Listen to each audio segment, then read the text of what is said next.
by the Japanese, and were put into what basically could say is a kangaroo court, summarily sentenced to death and executed in the final weeks of the war. So it's a somber time, but it's also a time when our nation is in the midst of war, that we also remember those who presently are giving their lives for our country and for freedom and for our for democracy and for the well-being of the world. What we have is a great collection. We have a great collection of people here today. So glad that we have a nice turnout as good as this. What we'll do is we'll get right underway. We have a fairly simple program, which will consist of a couple of readings, a wreath laying, a moment of silence, and then also a playing of taps.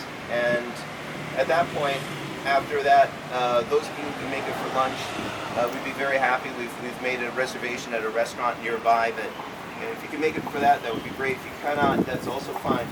To get underway, I believe we have the first reading.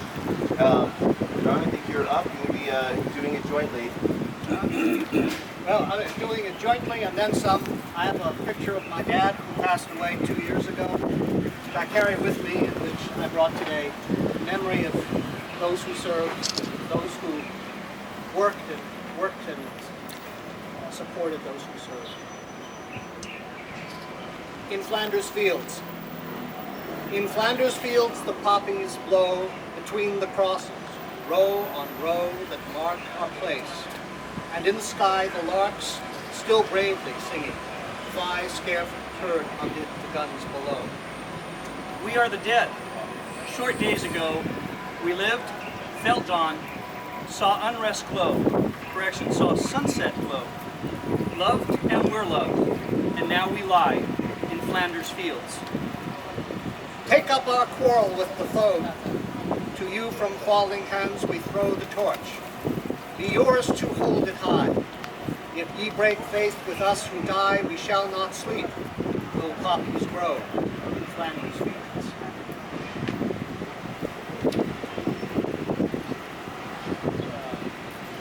Excellent. Judy, we have a second reading for Judy. You want to go up? By the flag there. Okay. The wind will carry the sound. Our gift to the fallen, for each soldier that has fallen, so that many may stand. Honor their spirit as they pass to God's hand. For without their sacrifice, who could live forever in fear? Pray for their loved ones and provide a salute and a tear. God help us heal the wounds of hate in the misery of war. That is our gift to our fallen heroes, that are amongst us no more. very much. Now we could have the replay.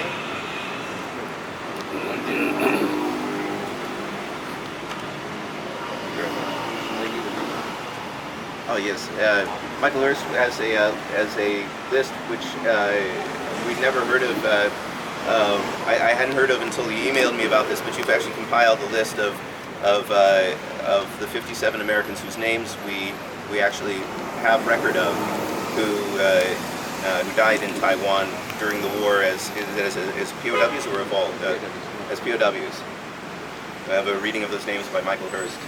Yeah, it would be interesting on Memorial Day to do that. We've actually had this list for quite a number of years now, and it just suddenly dawned on me that maybe it would be good to, really read out the names of the American fallen who died in the prison camps here. There were 57 altogether, and they're basically in alphabetical order. I'll just read the name and the regiment. Private First Class William Bertram, 4th U.S. Marines. Colonel Frank Bresina, who's on Force U.S. Army. Sergeant George Brown, Far East Air Force, U.S. Army Air Corps. Colonel Paul Bunker, Coast Artillery Command, U.S. Army. Master Sergeant Kavanaugh, James Kavanaugh, 2nd Philippine Corps. Walter Sigoy, Corporal, 192nd Tank Battalion. Private First Class John de Blasio, 4th U.S. Marines. Private Ernest DeMello, 59th Coast Artillery Corps. Private First Class Wilson Draper, 31st Infantry. Private Carl Garr, 192nd Tank Battalion. Private Coleman Grealish, 60th Coast Artillery. Charles Hughes, Private, 31st Infantry. Wilbur Hunsinger, RM-3C, U.S. Navy, was on the USS Tanager. Charles Jackson, Jr., 60th Army CAC, Private. MM-2C, Lloyd Klett, U.S. Navy, off the USS Canopus. Virgil E. Kuhn, Staff Sergeant, 803rd Engineers. Raymond LeCouture, Private, 59th CAC. Billy Lay, 59th CAC, was also private. Sergeant Frank Leroy, 60th CAC, Coast Artillery. Ralph Madison, Private First Class, 192nd Tank Battalion. Brigadier General Alan McBride, who's on force, U.S. Army. Staff Sergeant Joseph McKinnon, the Quartermaster Corps, U.S. Army. Corporal Harry Miller, 229th Signal Company, U.S. Army. Joseph Monfort, Private, 59th CAC. Fred Monrien, 60th CAC. Clayton Moorhead, 31st Infantry, Private First Class. Sergeant John Marine, 192nd Tank Battalion. Thomas E. Paddock, Sergeant, 200th CAC. Adam Pliska, 12th Military Police, Philippine Scouts, U.S. Army. Private First Class George Reschels, 27th Bomb Group, 48th MAT, United States Army Air Corps. Melvin Roberts, Private, 31st Infantry. Michael Serdiak, U.S. Army Air Corps. Edward Cyber, VPB 117, U.S. Navy, was an AMM-2C. Albert Stilley, 19th Bomb Group, 30th Bomb Squadron, U.S. Army Air Corps. Francis Sturgis, 19th Air Base Squadron, U.S. Army Air Corps. Ray Taylor, 4th U.S. Marines. Paul Tulloch, U.S. Navy, USS Canopus. Howard Turrentine, Quartermaster Corps, U.S. Army, Corporal. Sergeant Charles Uphoff, 2nd Observer Squadron, U.S. Army Air Corps. John Urban, Corporal, again the Quartermaster Unit. Private James Wagner, Quartermaster Corps. And Sergeant Forrest Woolley of the 803rd Engineers. Last but not least, I wanted to read off the names again of the 14 men who were executed and who we commemorate here. I was talking to Judy, and there were 25 American shot-down prisoners that were imprisoned here. The Japanese didn't consider shot-down airmen or crashed airmen as prisoners of war. They considered them as war criminals, and they were all accused of indiscriminately bombing innocent civilians. Well, then it brings to mind, what did they call what they did in China on all the cities and areas where they killed millions of people by supposedly bombing cities and innocent civilians. However, these, on the 29th of May, as John said, 1945, 14 of these 25 men were taken over to the Chinese court, which is just around here on Tsinghua and given a mock trial with no defense, and were pronounced guilty of indiscriminate bombing of innocent civilians and sentenced to death.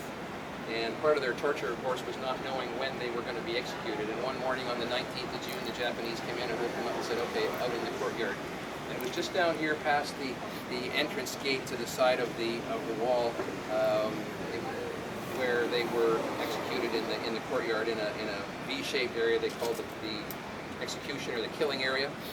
The men were cremated after that. Their bodies were put in a Japanese temple downtown, which is no longer there. And after the war, the ashes were returned to the United States military for burial, and all of the men are buried either in the States, continental USA, or Hawaii. And on our website, we have photos of their graves and everything, so we've been able to track that down. Anyway, these are the men who died that day. ARM-2C Harry Aldro, he was at Squadron BT-20, U.S. Navy. AMMC J.C. Buchanan from VPB 117, U.S. Navy.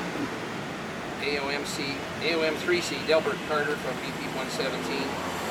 Ralph Hartley, Lieutenant, 35th Fighter Group, 40th Fighter Squadron, U.S. Air Force. Donald Hathaway, AMM-3C, BPB 117.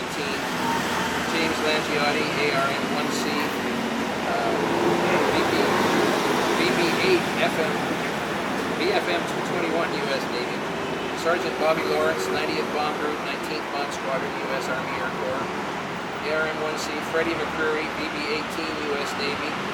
AOM-2C Charles McVeigh, BT-220, U.S. Navy.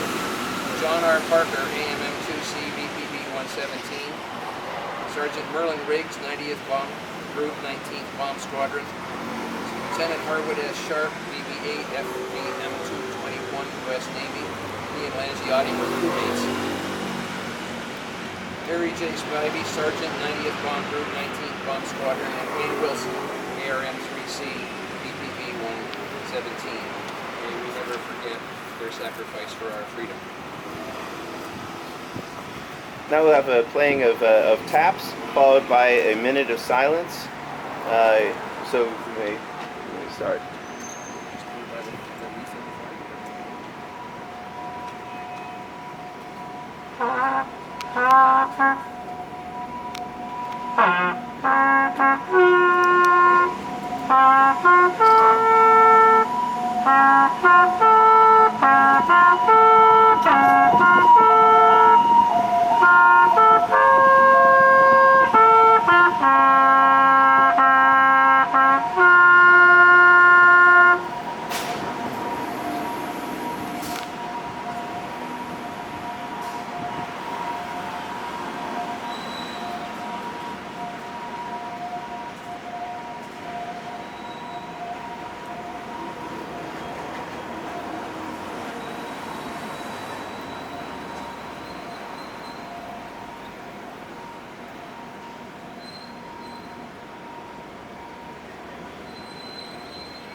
May we never forget their sacrifice. Thank you all for coming today.